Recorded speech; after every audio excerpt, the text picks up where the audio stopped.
Kepentingan Soeharto dalam G30S, ingin Jenderal Yani terbunuh.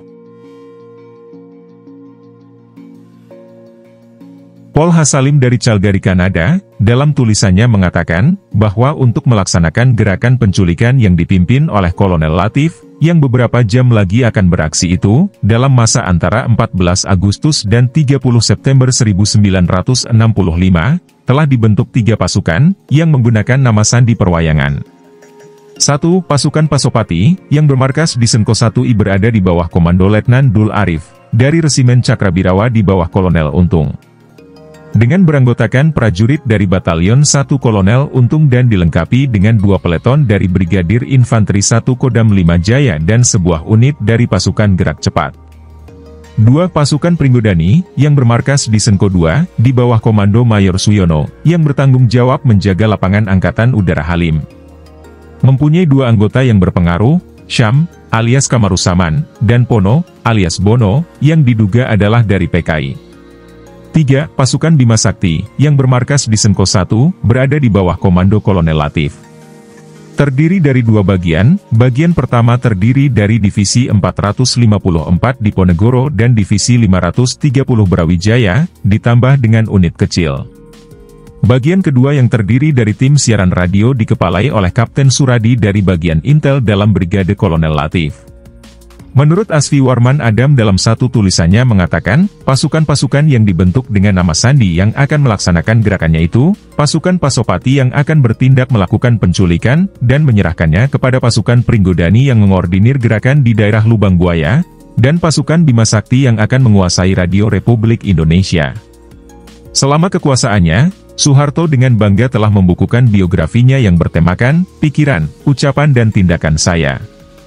Kalau tema ini kita terapkan dengan kejadian-kejadian di atas, maka kita akan bisa melihat dengan terang sekali jalur-jalur yang dengan jelas memperlihatkan di mana posisi Soeharto yang sesungguhnya. Pikiran, Soeharto mengetahui, menyetujui, dan gembira dengan tindakan yang bakal diambil oleh perwira-perwira maju dalam Angkatan Darat, seperti Letkol Untung, Kol Latif, dan Brigjen Suparjo. Ini terbukti tidak ada sepatah kata pun penolakan, bantahan, larangan, ataupun laporan kepada atasannya, Jenderal Ahmad Yani ataupun Jenderal Abdul Haris Nasution, atas rencana yang bakal dilakukan oleh para perwira itu, untuk menangkap dan menghadapkan kepada Presiden. Para anggota Dewan Jenderal yang diduga akan melakukan KUP terhadap Bung Karno, yang semua mereka adalah musuh-musuh Soeharto, yang menjatuhkannya dari kedudukannya sebagai Panglima Kodam 7 Diponegoro beberapa tahun sebelumnya. Yaitu Maijen Suprapto, Maijen S. Parman, Maijen Haryono MT, Brigjen Sutoyo, dan Brigjen Panjaitan, serta Jenderal Abdul Haris Nasution. Begitu juga Jenderal Ahmad Yani yang pernah menempeleng Soeharto karena peristiwa penyelundupan yang dilakukannya sewaktu ia menjabat Pangdam Diponegoro. Dan dengan komplotan ini, berarti Soeharto akan bisa mengambil keuntungan, karena ia adalah Maijen dan Panglima Komando Strategi Angkatan Darat, jabatan yang berada setingkat di bawah Pangak. Dan ada konsensus bahwa jika ada apa terhadap Pangak, berhalangan misalnya, maka Pangkostrat akan menggantikannya. Soeharto memahami hal ini. Dan semua pikiran ini kemudian dapat diketahui dengan follow-up dari segala ucapan dan tindakan Soeharto, yang sangat jelas sekali memperlihatkan kedudukannya dalam gerakan para perwira-perwira Angkatan Darat itu. Di samping itu, Yepohan dalam tulisannya mengatakan, Soeharto sesungguhnya sangat berkepentingan atas tindakan yang diambil oleh Letkol Untung. Untung bersama kawan-kawannya bertindak terhadap sejumlah jenderal pada tanggal 30 September malam itu. Karena jenderal-jenderal itu adalah rival-rival Soeharto, khususnya Jenderal Ahmad Yani, rival utama yang dianggap sebagai penghalang utama untuk memperoleh kedudukan tertinggi dalam Angkatan Darat. Bukanlah rahasia umum lagi, waktu itu di kalangan perwira-perwira Angkatan Darat, bahwa Soeharto merasa sangat tidak puas dengan diangkatnya Jenderal Ahmad Yani sebagai Pangak. Putusan Presiden Soekarno mengangkat Jenderal Ahmad Yani tidak bisa diterima oleh Soeharto, karena sebagai perwira TNI ia merasa dirinya lebih senior. Kekecewaan Soeharto begitu hebatnya, sehingga ia mengambil keputusan untuk mengundurkan diri dari ABRI dan mohon berhenti kepada Presiden Soekarno. Permohonan itu tidak diterima dan ditolak oleh Presiden Soekarno, dan beliau mengatakan bahwa kelak Soeharto akan menerima gilirannya. Penolakan Presiden Soekarno itu demi kepentingan Soeharto sendiri, karena Soeharto tidak memiliki skill, kepandaian lain kecuali sebagai seorang militer. Oleh karena itulah, dengan terbunuhnya Jenderal Ahmad Yani, rasa dendam dan iri hati Soeharto dengan sendirinya telah terbalas, tanpa ia melakukan sendiri. Ucapan, ketika Letkol Untung mendatangi Soeharto dan melaporkan rencananya untuk menangkap dan menghadapkan anggota Dewan Jenderal kepada Presiden Soekarno, Maijen Soeharto memberi dukungan dengan mengucapkan kata-kata kepada Letkol Untung. Bagus kalau kamu punya rencana begitu. Sikat saja, jangan ragu-ragu. Malahan, menurut penjelasan Untung, Soeharto menawarkan bantuan pasukan. Kalau perlu bantuan pasukan akan saya bantu. Dalam waktu secepatnya akan saya datangkan pasukan dari Jawa Timur dan Jawa Tengah. Tindakan, Soeharto menerima kedatangan Kolonel Latif pada tanggal 18 September, 28 September, 29 September, dan 30 September 1965 malam hari di RSPAD, yang melaporkan, membicarakan, dan mematangkan rencana gerakan yang bakal diambil. Tanpa ada pencegahan atau larangan dari Soeharto, adalah merupakan bukti persetujuan Soeharto. Bahkan untuk memenuhi ucapannya kepada Letkol Untung, yang tidak lain adalah anak mantu angkatnya, maka selaku Panglima Kostrad, Soeharto memberi perintah dengan telegram nomor T-229 pada tanggal 15 September 1965, dan mengulanginya lagi dengan radiogram nomor T-239, tanggal 21 September 1965, kepada Yon 530 Brawijaya Jawa Timur dan Yon 454 Banteng Rider Diponegoro Jawa Tengah, untuk datang ke Jakarta dengan kelengkapan tempur penuh. Ketika datang ke Kostrad, diterima oleh Soeharto dan juga dilakukan inspeksi pasukan pada tanggal 29 September 1965. Sedangkan Yon 328 Siliwangi datang dengan tanpa peluru. Tanggal 30 September 1965 jam 17, Yon 454 diperintahkan ke Lubang Buaya untuk bergabung dengan pasukan lainnya, guna melakukan gerakan pada malam harinya. Bagaimana dan di mana kedudukan Soeharto dalam aksi gerakan yang akan dilakukan oleh para perwira itu? Apakah Soeharto yang Mayor Jenderal akan tunduk dan menjadi bawahan dari seorang Letnan Kolonel, atau Brigadir Jenderal seperti Untung, Latif, dan Supardjo? Tentu saja tidak, bukan? Apalagi, Sumpah Prajurit atau Sabta Marga TNI, Tentara Nasional Indonesia, mengharuskan bawahan untuk patuh dan taat kepada pimpinan, dan taat kepada atasan dengan tidak membantah perintah atau putusan. Jadi, siapa atasan, siapa pimpinan? Nah, siapa atasan militer dalam hal ini? Tentu Mayor Jenderal, bukan? Dan yang Mayor Jenderal di antara mereka adalah Soeharto.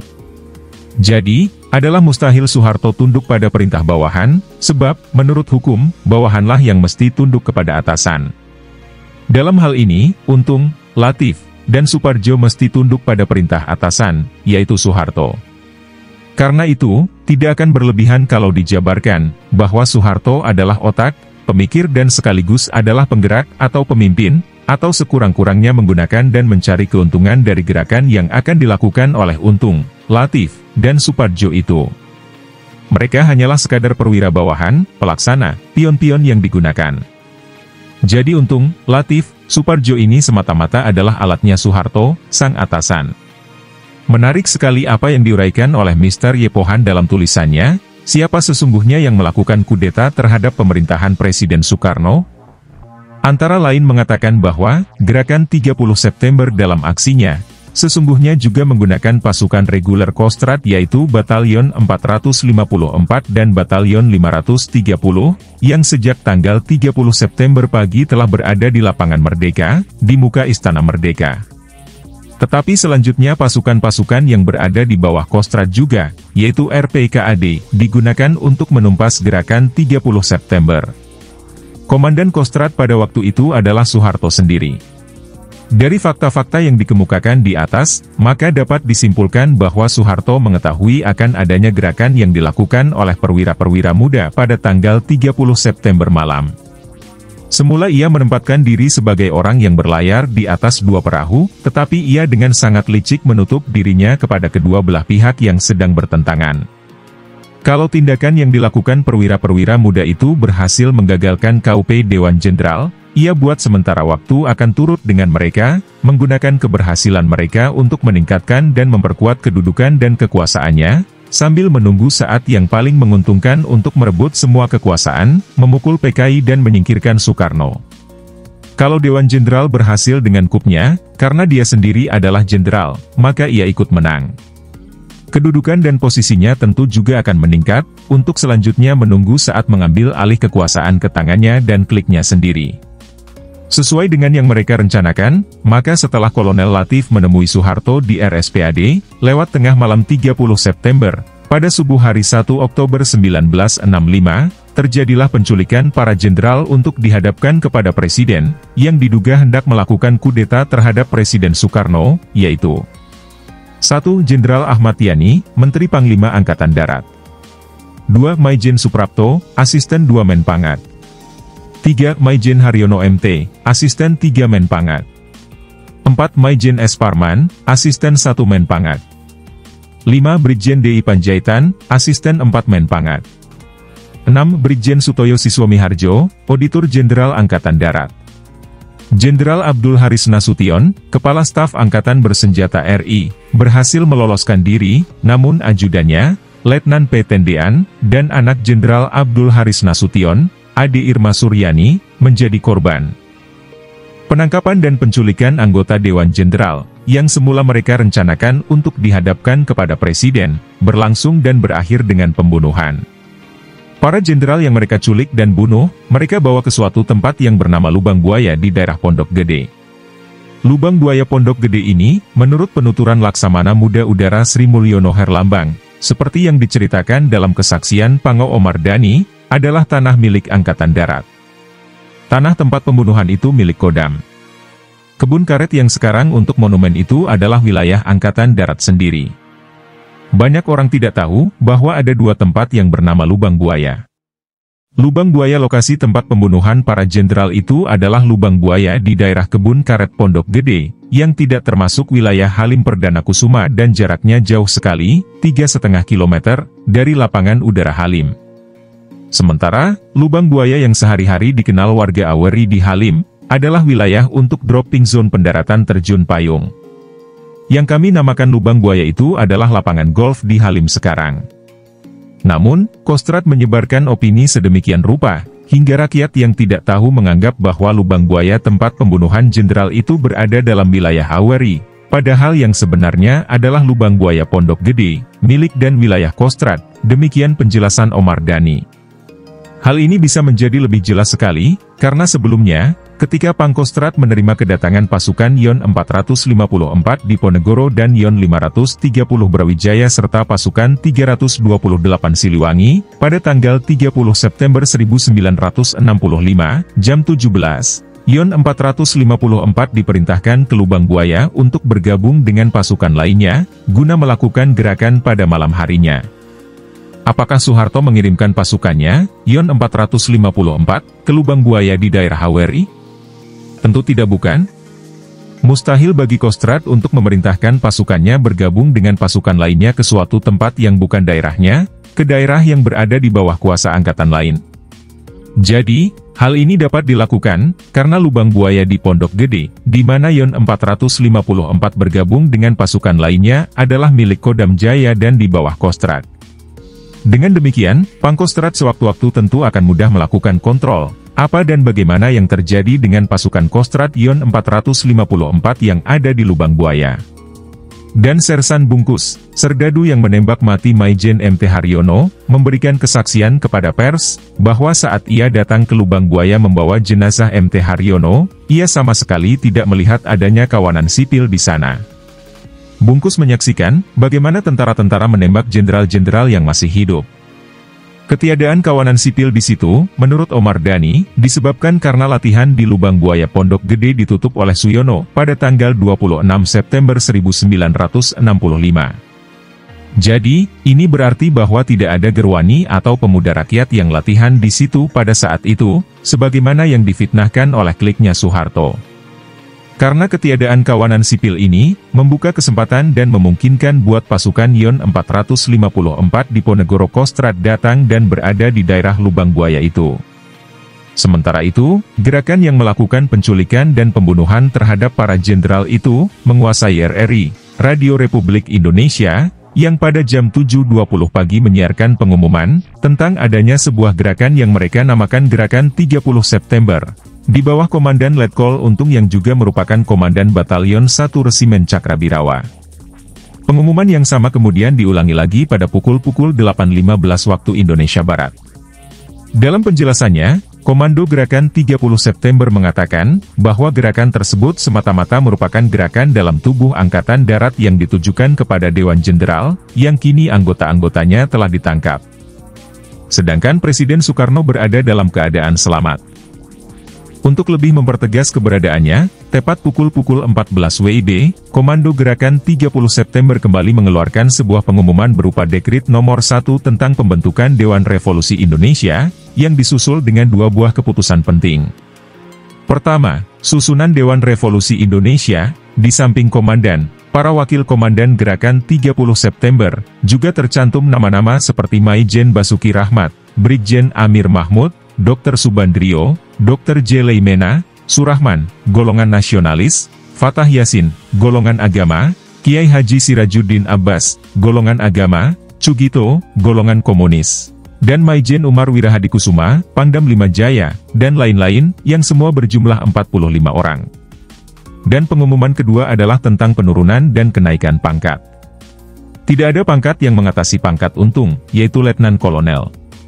Menurut satu sumber, naskah pengumuman tentang G30S disiapkan oleh Syam Kamaruzaman, dan ditandatangani oleh Untung dan Brigjen Suparjo, yang menyatakan penyelamatan Presiden Soekarno dari kudeta Dewan Jenderal. Sedang naskah pengumuman kedua dan naskah-naskah lain dibuat oleh Syam, namun tidak ditandatangani oleh Untung meski namanya disebutkan, jadi tidak sah dan terbukti bahwa nama Letkol Untung telah dicatut oleh Syam Kamaruzaman. Justru pengumuman kedua ini yang isinya bertentangan 180 derajat dengan pengumuman pertama, yaitu mendemisionerkan Kabinet Dwi Kora, kekuasaan berpindah kepada Dewan Revolusi, kenaikan pangkat bagi pelaksana gerakan. Isi pengumuman ini sungguh telah memojokkan G30S dan kemudian digunakan alasan untuk menghancurkannya. Soeharto, yang menurut biografinya, dari RSPAD tanggal 30 September 1965, pulang dengan menyetir JF-nya sendirian, yang dicurigai oleh Subandrio sebagai tidur di markas Kostrad, untuk memonitor situasi, dan keliling kota melihat keadaan. Kemudian pada pagi 1 Oktober 1965, dengan dalih dibangunkan oleh tetangganya, Mas Huri, yang menceritakan soal penculikan para jenderal, dan Jenderal Yani serta beberapa jenderal telah terbunuh, lalu Soeharto berangkat ke Kostrad dengan mengendarai mobil sendirian, melalui Kebon Sirih, Merdeka Selatan, tanpa pengawalan, karena dia sudah tahu benar siapa sasaran G30S, lagi pula markas Kostrad tidak dijaga oleh G30S karena tentunya telah ada kesepakatan.